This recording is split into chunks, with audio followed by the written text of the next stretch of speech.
Hello everyone and welcome to GSRC's Wheel Spin. This is our third episode and I'm your host Samuel Reiman. Joining me in the booth, because I can't think of a better word to call it tonight, is Sean Ambrose and Tanner Sharpe. Welcome guys. Hey, glad to be here, Sam. Really looking forward to this one. Glad to be here, Sam. Thank you for the invite. Alright, well, there was a lot of racing that happened last weekend, and unfortunately, the biggest pattern I could find throughout it all was predictability.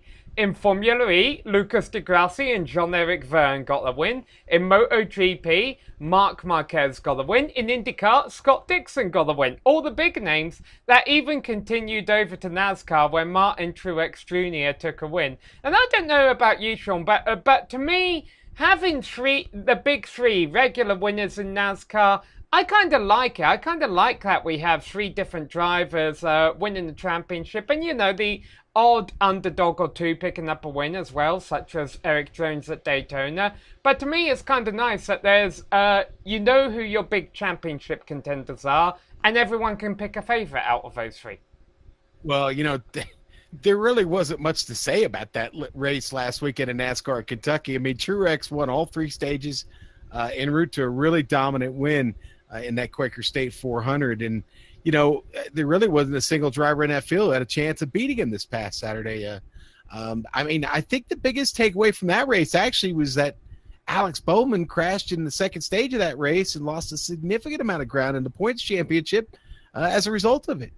You know, but I think a concerning thing, though, about last weekend's race for NASCAR at Kentucky is that the TV ratings were down again this year, and that's with Junior added to the booth. So, not good on the TV side of things, but it wasn't a bad race. And Sam, I don't mind a little bit of predictability either, if I'm being honest.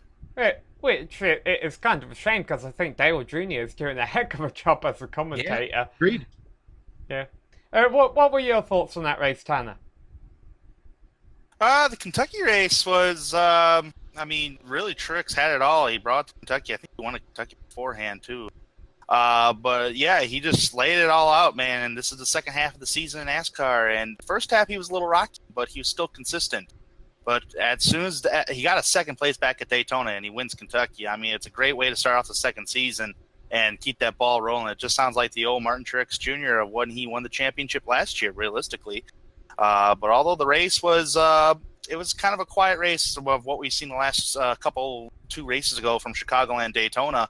Only 4 cautions at Kentucky. The biggest wreck at Kentucky was Alex Bowman going into the wall. Otherwise, it was just a caution for the stages. But on your comments about the commentary, yeah, Dale Jr. is knocking right out of the ballpark. I like this new group of the NBC guys. Yeah, they definitely do a good job. It's nice to see that, you know, Fox and NBC have their own unique ways of presenting NASCAR. In my opinion, they don't try and copy off of each other too much. So, you know, there's something to be said for both broadcasting networks with that regard. Now you mentioned, Sean, about the decline in TV ratings. Even though, you know, Dale Jr. is in the booth, to me, that's not too surprising. And unfortunately, I say that because A, it's right in the heart of the middle of the season, and B, it's a 1.5-mile cookie-cutter circuit. Yeah, well, Tanner was part of this discussion earlier tonight about, I think people are starting to get a little tired of the 1.5 cookie-cutter, and no slam against Kentucky. They do a great job there. It's a beautiful facility. They spent a lot of money to put it there. They made a lot of promises to local businesses and constituents there in the government to have that track built. And they deserve a race just as much as anybody. But I think a good point was made earlier today about the fact that, well, maybe we need less 1.5 cookie cutter tracks, and maybe that means some of these tracks going down to 1, unlike the track that we're going to be at this weekend, New Hampshire, which had a date taken away from it and now only has 1 race left on the calendar, which I think is a shame because I think this is probably one of the most exciting 1-mile tracks in the entire NASCAR circuit.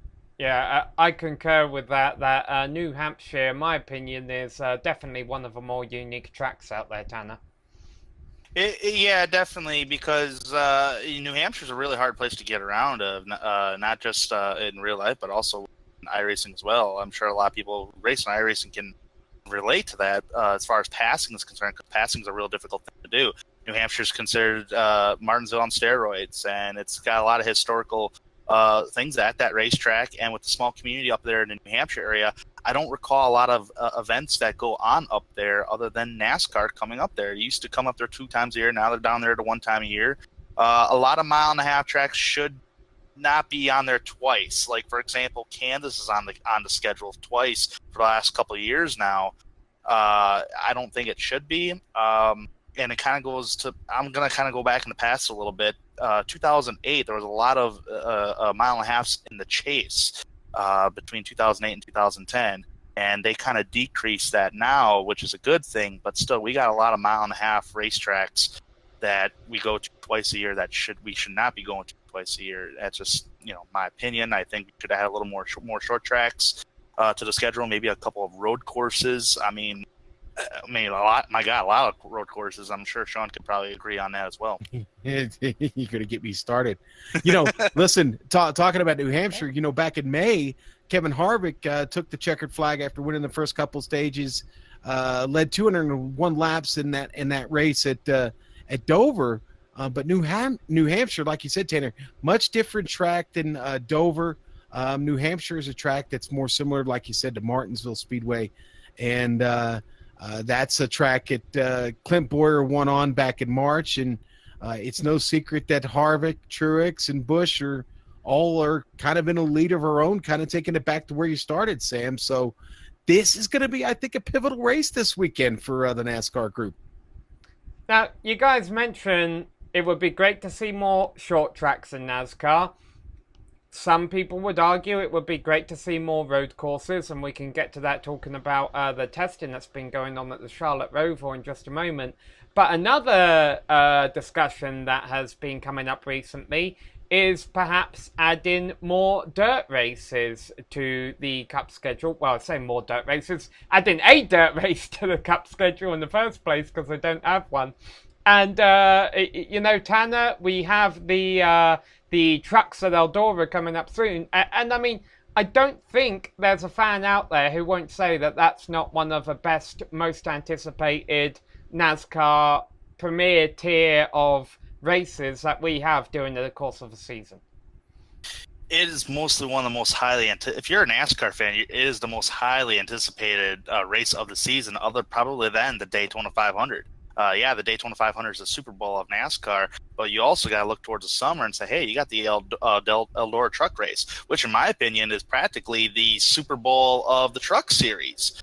Ever since the trucks came to Eldora, people love it. I can go on social media and see all of them comments on Twitter and Facebook and Facebook communities. They love the trucks at Eldora. And as far as the Cup cars going to a dirt track, I'm not 100% sure about that. I know NASCAR Cup Series used to race on dirt back in the day, but again, that was back then. The cars are so much different. The weight of the race cars are so much different now. I think a lot of you have to put that into a factor. But as far as the trucks are concerned, man, they put on one of the best races of the season across the board on all 3 NASCAR series.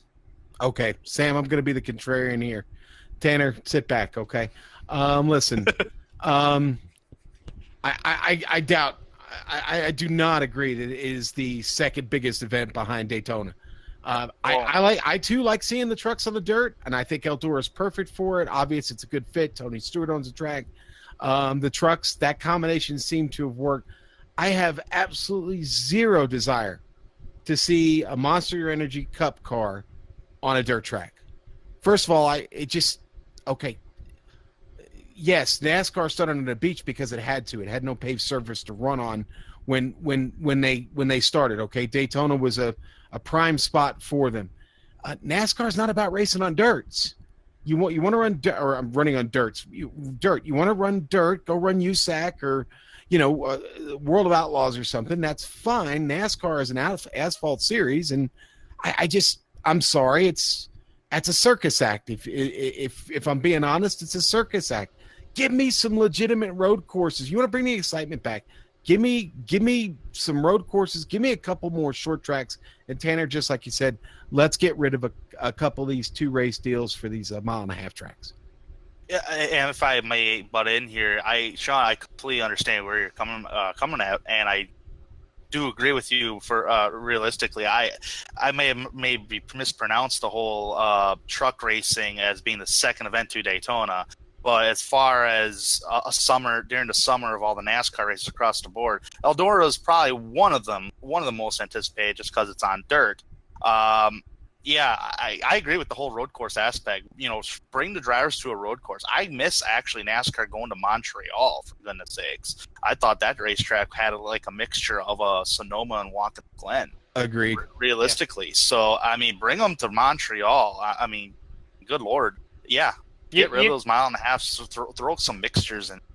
The other thing I loved about NASCAR being in Montreal is that it very rarely goes to Canada, and the Canadian fans, loved having those guys, because NASCAR has made it internationally. It might not be as big outside the United States as what it is here, but people outside the US know what it is, and I just loved when all the cars raced down into the hairpin, before the long back straight, and all the fans were just cheering because they beat and ban all through that turn, and it's just, all these guys in NASCAR who don't get to see all these racers throughout the year have it, all these guys going out there right in front of them. Now, of course, that was an Xfinity race, that wasn't a Cup race, and, I kind of like that the Xfinity series, was willing to experiment with stuff like that, experiment with races such as the one up in Montreal, which is why I want to go back to you, Sean, because you were saying you don't want to see Cup cars on dirt. Would you be willing to see Xfinity cars on dirt? No? I'm sorry. I just don't think the stock cars belong on dirt. I think the truck works, okay? I think the truck works because I think when you think about the common man, the person who watches NASCAR and is the faithful follower, I'm going to say there's probably a pretty high percentage that own trucks, okay? Now, you could make the same case for a stock car that a lot of people own passenger cars, but think a little bit more about what I said and NASCAR's core base and who they are, where they come from, and what they do for a living. A lot of them own trucks and really appreciate trucks. That's where I think NASCAR struck gold with that combination. I just don't think a stock car really has any business. That's what they have late models for, super late models. Sprint car, the 360s, the 410s. There are a lot of different variations that run dirt and run dirt only. I just don't think that's a niche for the Cup or the Xfinity series. That's just my opinion, and I think I'm going to go down with that opinion probably, as there's a lot of people who don't agree with me. Tanner, would you like to? There you go. Oh yeah, I'm with Sean on everything he said. Leave it in if you're gonna have dirt in NASCAR, leave it in the truck series. And heck, even add more dirt or add another dirt race and see how it goes. Take one step at a time. Maybe go to Knoxville. I don't know. I'm not an expert in them fields, but I completely agree with what Sean said. Run Volusia while you're in Florida. Volusia's right up the road from Daytona. It's literally an hour. It's not even an hour away. It's a 45-minute drive, to be really honest. And I've been to Volusia and I've been to Daytona, and yeah, they're not far. And Volusia's a hell of a track, to be honest with you. But like I said, it'd be perfect. It's right in Daytona's backyard. Why would you not run a race there? I'm with you, Tanner. I'd say, yeah, I'd be more of a fan of adding 2 or 3 more dirt races for the truck because that combination seems to work really well. And let's face it, there are some really, really great dirt tracks all over the country, but a lot of the really great ones are, and Kenny Wallace probably disagree with me, but a lot of the really great ones are right there in Daytona's backyard. Yep, exactly. Start Daytona, the Daytona International Speedway as the first truck race, and then the second race, go to Volusia. And that would work fantastic considering the fact the truck series always has that massive break between its first and second rounds of a championship. They always race at Daytona, and then they're like, oh, guess we got another winter season until our next race at Martinsville, I think is normally where they go next, or maybe it's Atlanta. I don't have their schedule right in front of me. So we talk speedways, we don't like them. We talk short tracks, we love them. We talked dirt tracks, and that's debatable. And right. Well, can we talk Rovals? Okay, let's go there. I was going to go the super speedways, but let's talk Rovals. Well, I mean, they just wrapped up testing today, the second round of testing at Charlotte today on the Roval. Mm-hmm. Kyle Busch was responsible for the fastest time. It was a 1:16.9 second lap. That's 106.8 miles an hour during an afternoon session. It's not bad. That's pretty good, but I'd say my early impressions of the course are meh. Hashtag meh, M-E-H. I think they tore up a lot of race cars, only to find out, hey, this track is really tough. And AJ Allmendinger was caught saying that, the infield really, really narrow. Everybody's going to have their head on a swivel down through there, and that's probably where we're going to see a lot of contact. This track will be very challenging to all the drivers, but all the drivers have to face the same challenge. So if that's what they're committed to, that's fine. But I don't think this Roval was necessary. I think there's one Roval and only one Roval that should be run by NASCAR, and that's Daytona. So if you're gonna throw in a road course, then throw in the iconic Daytona road course and give me that. And I'm interested in seeing a Roval race. Yeah, I agree. I think with this whole testing, and Sean, maybe you can back me up on this, maybe not, maybe you can disagree with me, but I think this is the most, as far as any kind of testing, whether it's a Goodyear tire testing or just a regular testing, this is the most incidents I've seen in a testing since probably Daytona Thunder 2012 back in January of that year. When they're testing out the new drafting package. They've cracked up a lot of cars, and it's not a mystery. Most of the teams that participated were high-dollar teams that could afford to crack up cars, and a lot of your lower-funded teams said, yeah, we'll pass, we'll figure it out on race week. So, that's, to that point... It's going to... Go ahead, Tanner. Oh, go ahead. No, I was going to say, to that point, I assume one good thing about this being located in Charlotte is that if you do crack up a lot of cars in testing, you call the shop and they bring a piece from 20 minutes down the road. Right. Maybe that's why that was going on. Go ahead, Tanner. That's a good point. Yeah, that's a very good point indeed. But realistically, looking at this Roval and kind of looking a little bit at what I've seen on NASCAR's YouTube channel of the accents that they had and guys going around the racetrack, and as you said, Kyle Busch posted the fastest time. I think that race in that playoff is going to be one of the most kind of a flip of a coin race on what's going to happen, who's going to crash, kind of ordeal, other than Talladega. There's a lot of unknowns going into this race, realistically, after what I've seen them in that test session. And that's what still has me scratching my head is why they put why this new track, this new Roval had to go into the chase playoffs. You could have. I don't know. I think you could have done it another way, but I don't know. That's NASCAR's choice, so that's fine. So. I think NASCAR doesn't mind the fact that a lot of people are scratching their heads. It's going to make them tune in for a playoff race. I do agree to that point that if why not throw it in the middle of the season? If everyone wants to tune in to find out how it's going to go, put it right now in July when lots of people are kind of fading out in NASCAR because otherwise, what do you have? 1.5 mile speedway races at Kentucky.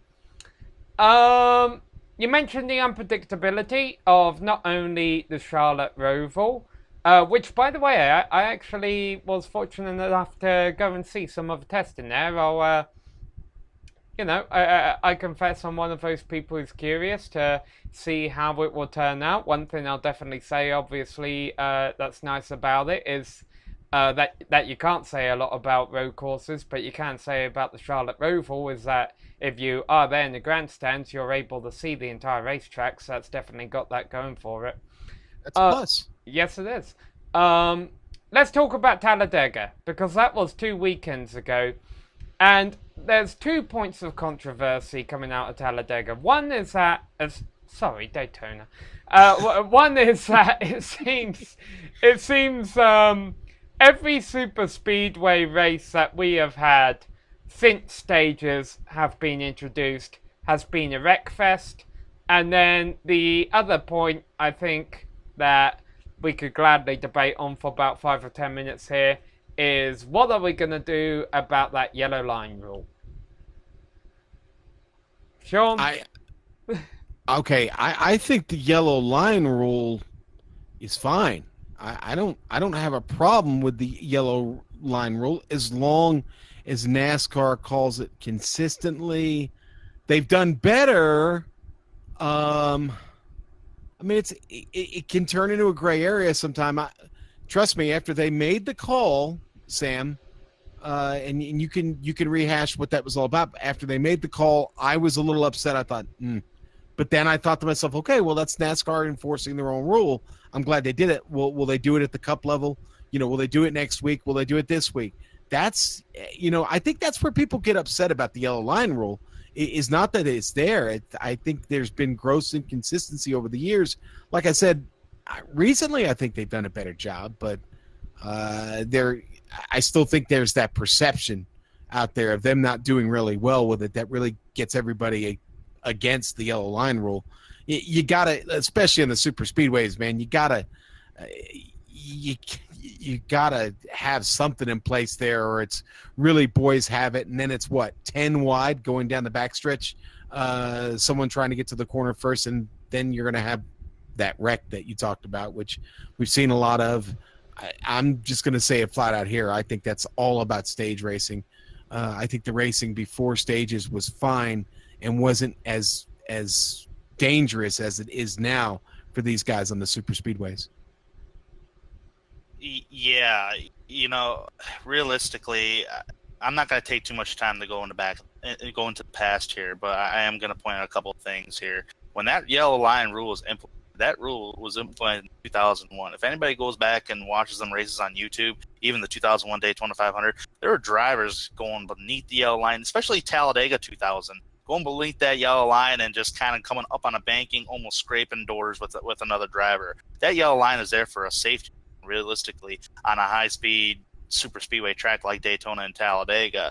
And realistically, there has been some controversial calls in the past on that yellow line rule, but it's there for a reason. And what Justin Haley did in that Xfinity race, it was a cool move, and I think that's where everybody is so upset about, is that it was a cool move he did for the race win. That's true, but if you go below or even have those left side tires on that yellow line, it's still considered out of bounds. They've been saying that for years and years, ever since the yellow line rule was implemented. I don't have a problem with that rule whatsoever.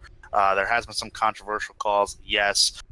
When that whole thing happened, everybody started comparing that with the whole Dale Jr. Matt Kenseth, which, in my opinion, is a totally different situation than what we just seen about 2 weekends ago in Daytona in that Xfinity race. So, my opinion, there's nothing wrong with that yellow line rule. Keep it. It is a must-have thing on a super speedway racetrack, not just only for racing, but for safety reasons. I agree that for 199 and a half laps or 187 and a half laps if you're at Talladega, I agree that the yellow line rule does serve a purpose. Now, how would you guys feel about this? And feel free to answer this with just a yes or no.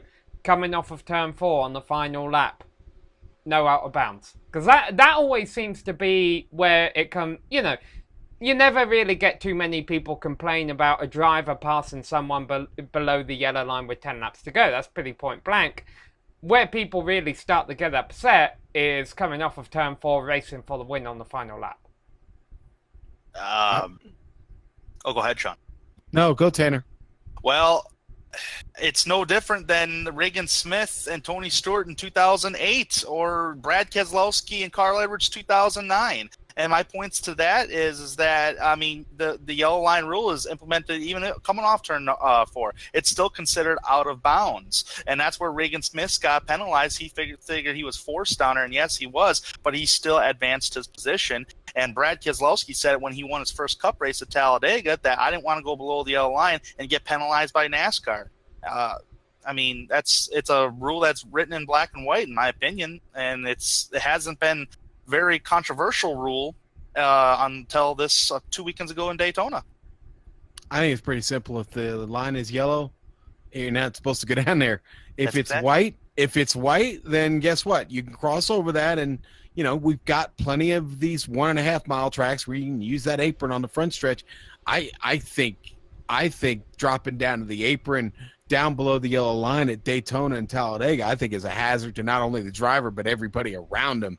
Because if that car does come back up into the transition, it's probably not going to come up under control. To be honest with you, anyone who's been at Daytona or Talladega, I'll tell you, the transition from the apron, the straightaways or the tri-oval or anything but flat. So I say again, if it's yellow, now you got to conform to the rule. If it's white, well, that's a different story. But that's not the case on the super speedways.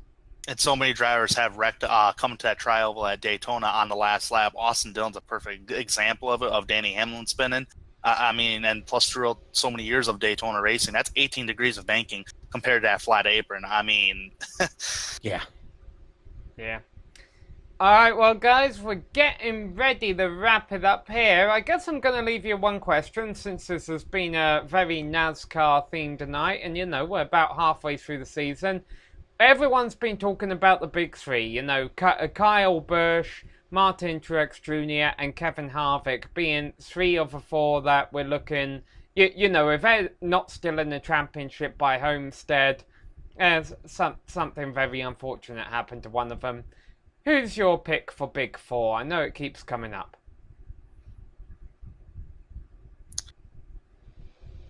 Okay, pick for Big 4. Straighten me out here. Pick for Big 4. What am I picking? Who do you think could join Truex? Who do you think is in the best position? In the second half of the season. Yep, to join Truex, Harvick, and Kyle Busch as the big name. I guess when I'm throwing Kyle Busch's name in there, would you say Ricky Stenhouse Jr.? No, probably no. Not. Okay, all right, yeah. No. Okay, you know what? Hey, listen, I'll pick somebody who's motivated. Chad Knaus just signed an extension for 2 years, and it's going to be Jimmy Johnson's crew chief for the next couple of years. And you know what? Don't ever count those guys out. I don't remember exactly where they are in the standings right now, but man, that's a tough team when they're hooked up, and they are always better in the second half of the season. Tanner? When it comes to the playoffs, realistically, you just never know. Anything can happen. We've seen it countless times. But if I'm going to have to go for my pick of those final 4 drivers, you're going to go with Johnson there, Sean. I'm going to go with Kyle Larson. I think he is the best Chevrolet driver as far as consistency this season and last season, realistically, despite Jimmy Johnson did get 3 wins last season.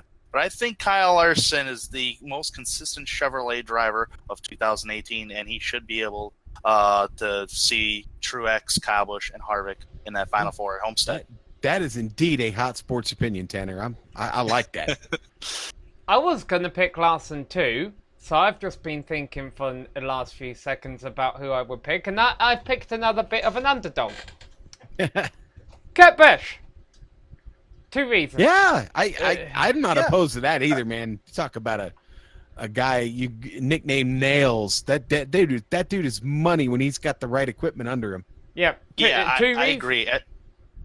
Go ahead, Tanner. I mean, have you not seen that team in the last couple of years, especially this year? That whole organization of Stewart-Haas Racing. I mean, good Lord, that 10 car is especially performing much better than it had been. Don't go there. Don't go there. Not trying to go there, but the whole organization has just been consistent, despite the whole team not 100% winning to the full extent between the 41 and the 10. But that is a solid pick. Yeah, and like I say, I was going to go with it for two reasons. One, you guys already mentioned Stuart Haas Racing has been on top form lately. But two, one thing that did happen besides Truex dominating last week's race at Kentucky was Kurt Busch trying a bit of strategy, trying something different. And I think if you're going to get up there with the three teams that have been dominating this season, that's what you're going to have to do. Guys, I know a little something about Kurt Busch. I know some people who have worked with him. There isn't a much smarter competitor on pit lane. In fact, I've talked to guys before, and they talk about guys in the seat who give just the most tremendous feedback about what's going on with a race car. Kurt Busch has always come to the top of that list. When it comes to strategy, I'm sure he is absolutely in tune with his crew chief, and taking a gamble is probably calculated for those guys. It's really not a gamble for them. I like that pick too, man. Again, I'm a Kurt Busch fan. I have been for a long time. So, but Sam, before we close, I got to ask you something. Okay, so are you guys familiar with the fact that Twitter has just recently purged a lot of social media accounts that they deemed were fake accounts?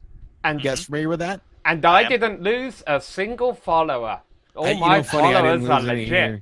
I didn't keep track. But I've got the wrong people following me, obviously. So, but listen, this really had a huge effect on NASCAR. They're calling it the Great Twitter Purge of 2018, and this happened last Thursday, and it wreaked havoc on follower numbers for NASCAR teamers, drivers, and media.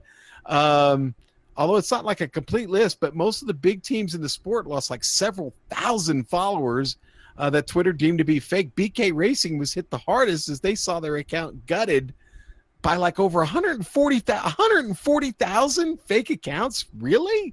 Prior to the purge, BK had 180,000 followers. Do the math. Now, we don't usually do that on GSRC, but they're down to 40 after that purge. Roush Fenway, I heard, had like 130,000, and they're down to like just under 100,000 now. I think like 94,500, something like that. So if you had a fake account, you're no longer following anybody, boys. That is just funny. Yeah. you know what Twitter account I think everyone watching this needs to follow? At GSR channel. Yeah, there we go. Yeah. We're at Mr. Bros. MRBROZ. At Samuel Reiman. Tanner Sharpe 26. Hey, and they're all at the bottom of our screens right here, next to our faces. Unless, of course, I mix them up and put everyone's Twitter handle on the wrong face. No, I'll just confuse everyone. Alright, guys, well, thank you for coming here and talking about NASCAR. We've got, it's not just NASCAR coming up this weekend, mind you. Formula One, we've got them racing at Germany. The IMSA WeatherTech Sports Car Championship are going to be racing on the small, tricky Lime Rock course. And also we have NHRA are going to be back in action, the NHRA Mellow Yellow Drag Racing Series. And they're getting close to their playoffs too. So hopefully all the drag racing fans have been enjoying the shows those guys and girls have been putting on in the recent weeks. Alright. Well, once again, Tanner and Sean, thanks for being here, and hope you enjoy all the racing this weekend. Certainly will. Most definitely. Thanks for having me. All right, and as for everyone else, thank you for tuning in, and race clean, race hard, and we'll see you on the track.